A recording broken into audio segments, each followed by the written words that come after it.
आली रे आली, अन्न व औषध प्रशासन विभागाची जाहिरात आली. विद्यार्थी मित्रांनो, मी मयूर भोयर, मेगाबिट एज्युकेशन यवतमाळच्या युट्यूब चॅनलवर सगळ्यांचं सहर्ष स्वागत करतो. आणि आणखी एक जाहिरात घेऊन आलेलो आहे. तुमच्यापर्यंत माहिती पोहोचवण्याचा प्रयत्न करतो आहे.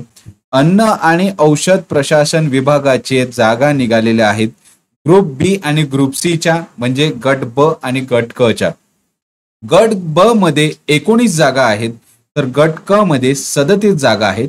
एक जवळपास 19 दोन्ही 38, म्हणजे गट क मध्ये जवळपास दुप्पट जागा आहेत. दुप्पटपेक्षा एक कमी जागा आहे आणि गट ब मध्ये 19 आहेत. तर लक्षात घ्या की ही नोटिफिकेशन ऑफिशियली न येता न्यूजपेपरचं कटिंग मधून मी इथे घेतलेली आहेत. जाहिरात क्रमांक 1/2024. आयुक्त अन्न व औषध प्रशासनातील कार्यरत प्रयोगशाळांमध्ये म्हणजेच मुंबई, नागपूर, छत्रपती संभाजीनगर या विभागातील विश्लेषण रसायनशास्त्रज्ञ गट ब व वरिष्ठ तांत्रिक सहाय्यक गट क संवर्गातील रिक्त पदावर नियुक्तीसाठी पात्र उमेदवाराकडून केवळ ऑनलाईन पद्धतीने अर्ज मागविण्यात येत आहेत.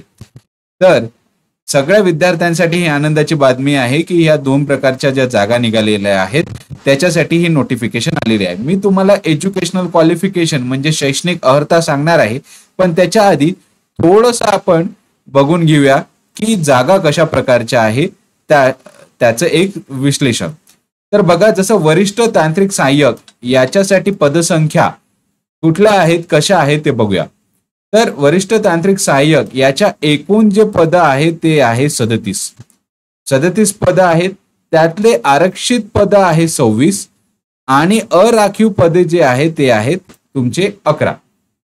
तर याच्यामध्ये सर्वसाधारण, महिला, माजी सैनिक, पदवीधर, प्रकल्पग्रस्त, अंशकालीन, खेळाडू, भूकंपग्रस्त, अनाथ, दिव्यांग असं एकूण प्रत्येकाचं कॅटेगरायझेशन केलं आहे.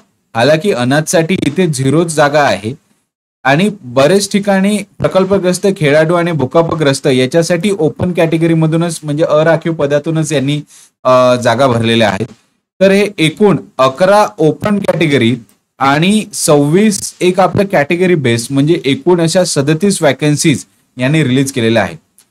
दिव्यांग प्रकारामधले जे आरक्षित पद आहेत त्यांच्या प्रकारानुसार त्यांनी कन्सिडर केलं आहे की बहिरपण किंवा एकापेक्षा जास्त बहिरपण असेल, म्हणजे मल्टिपल डिसॅबिलिटीज असेल, एकापेक्षा जास्त प्रकारचे दिव्यांग असेल, नॉट बहिरपण, अंधत्व असेल, अल्पदृष्टी असेल, यांचे वगळून तर असे कॅटेगरायझेशन केलेले आहे. जो व्यक्ती त्या पात्रतेमध्ये बसतो तर त्यांनी तशा प्रकारचं त्याला सविस्तर वाचून घ्यायला हवं.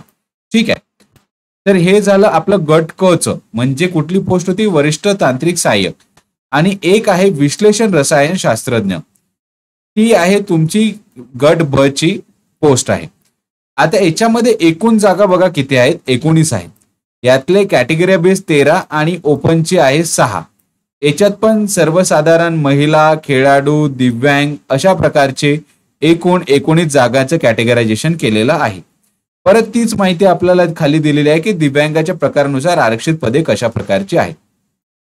आता विद्यार्थी मित्रांनो, महत्वाचं म्हणजे मी थोडंसं झूम केलेलं आहे की ऑनलाईन अर्ज करण्याचा कालावधी कसा आहे.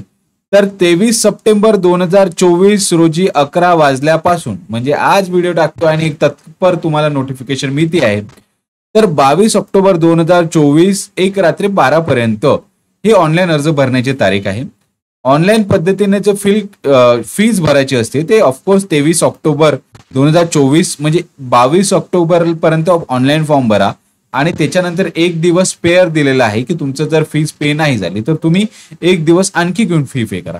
पण या शेवटपर्यंत थांबायची आवश्यकता नाही. तुम्ही जर एलिजिबल असाल तर फॉर्म नक्की भरा. क्वालिफिकेशन मी आणखी सांगितलेली नाही आहे. ऑनलाईन प्रिंट काढून घेणे याचं सगळी माहिती संकेतस्थळावर आणि परीक्षेचे दिनांक सुद्धा तुम्हाला संकेतस्थळावरच अवेलेबल होणार आहे. आता काही टिप दिलेल्या आहे, तर टिपचं एकदा विश्लेषण बघूया. तर टिप, एक सेकंद, मला थोडंसं स्क्रोल डाऊन करून, ओके.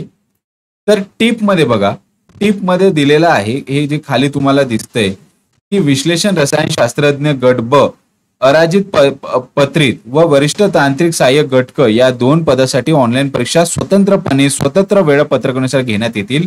म्हणजे गुड न्यूज आहे की 2 वेगवेगळ्या वेळी हे एक्झाम राहतील. जर बदल झाला तर तसं तुम्हाला अपडेट दिला जाईल. आणि एक आणखी टॅब मी इथे ओपन करतो, आणखी एक फोटो ओपन करतो, तो आहे तुमच्या एज्युकेशनल क्वालिफिकेशनचा. आशा करतो की हे स्क्रीनवर तुम्हाला दिसत असेल. बघून घ्या की विश्लेषण रसायनशास्त्रज्ञ म्हणजे गट ब ची जी प्रोफाईल आहे, ज्याला अनालिटिकल केमिस्ट म्हणतो, याच्यासाठी तुमचं एज्युकेशनल क्वालिफिकेशन म्हणजे तुम्हाला फार्मसीतली डिग्री हवी किंवा post graduate degree in chemistry और बायोकेमिस्ट्री ऑफ रिकॉग्नाइज्ड युनिव्हर्सिटी हवी आहे. आणि इथे कुठल्याही प्रकारचा एक्सपिरियन्स मागितला जात नाहीये. पे स्केल जे आहे ते 38,600 ते 1,22,800. अरे बापरे, काय सॅलरी जोरदार बनणार आहे. प्लस महागाई भत्ता व नियमाप्रमाणे इतर देय दिलेले जाईल. खूप जोरदार सॅलरी आहे आणि कुठलाही अनुभव मागितलेला नाही आहे याच्यामध्ये. किंवा जर तुमच्याकडे सायन्स मधले सेकंड क्लासची पण डिग्री असेल आणि एक्सपिरियन्स असेल तर तुम्ही पण काय, आणि तो एक्सपिरियन्स कशातला पाहिजे, अनालिटिकल ऑफ ड्रग्स याचा एक्सपिरियन्स पाहिजे. 18 महिन्याचा कमीत कमी अनुभव तुम्हाला हवा आहे. आणि इथे लिहिलं आहे की अशी पदवी प्राप्त केल्यानंतर औषधी द्रव्य विश्लेषणाचा किमान 18 महिन्याचा म्हणजे 1.5 वर्षाचा अनुभव आवश्यक आहे. तर दोनपैकी कुठलेही एकाच जर तुमचं जमत असेल तर तुम्ही नक्कीच या प्रोफाईलसाठी अप्लाय करायला हवं. कारण सॅलरी जी आहे ती तगडी सॅलरी आहे. अशा सॅलऱ्या नॉर्मली मोस्टली नाही मिळत. ठीक आहे, तर ही खूप चांगली सॅलरी आहे. दुसरं बघा की वरिष्ठ तांत्रिक सहाय्यक याला 35,400 ते 1,12,400 या पे स्केल मध्ये येत आहे. अधिक महागाई भत्ता व नियमाप्रमाणे इतर देय भत्ते तुम्हाला दिलेले जातील. ओके, आता बघा याचे एज्युकेशनल क्वालिफिकेशन काय आहे. तर second class science degree of recognised university किंवा एक फार्मसीची डिग्री तुम्ही होल्ड करायला असलेली पाहिजे. वॅकन्सी चांगल्या आहेत, तर हे नक्कीच तुम्ही या प्रोफाईलला अप्लाय करायला पाहिजे.